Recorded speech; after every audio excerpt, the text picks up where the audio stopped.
Last time we looked into how you can use nested TArrays. However, we also saw the problem that if you want to make nested TArrays a U property, that you will get an error since Unreal Engine's reflection system does not support them. But there's a way how you can create nested TArrays by using a struct, and through that making C++ nested TArrays accessible within blueprints. Let's have a look at it. The idea of it is that you put the inner TArray inside a struct and then put the struct inside the outer TArray. So for example, we can create this struct fGridRow and then put our TArray in 32 inside there. Then for our class member, we can replace the TArray in 32 with fGridRow.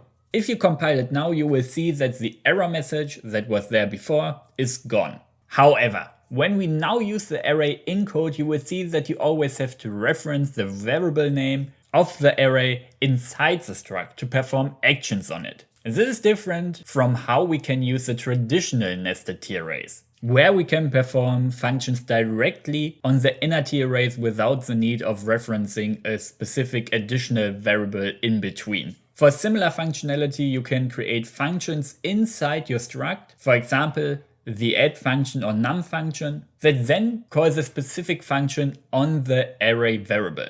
However, this is not needed, but it makes it a bit more intuitive to use. For indexing, you can override the square bracket operator inside your struct, which would look like this. Then, in code, you would be able to index your array elements like you have done with the traditional nested TArray. By the way, if you are interested in a video about operator overloading, just let me know in the comments. Overall, you have to decide for yourself if you want to have those features or not. Because even without it, you can still use the inner array, but you just have to always write the variable name to address it, which can be very redundant depending on how often you use it. Now let's have a look at our nested TArray in Blueprint. For that, we have to add some additional specifiers. First, the edit anywhere and blueprint read write specifiers to our class member, then blueprint type to our useStruct, and then edit anywhere to the array property of our struct, and also blueprint read write makes sense. If we check out how the property looks on our blueprint, you can see that we can add instances of our struct to the outer array, and then for each of them we can add entries for our elements.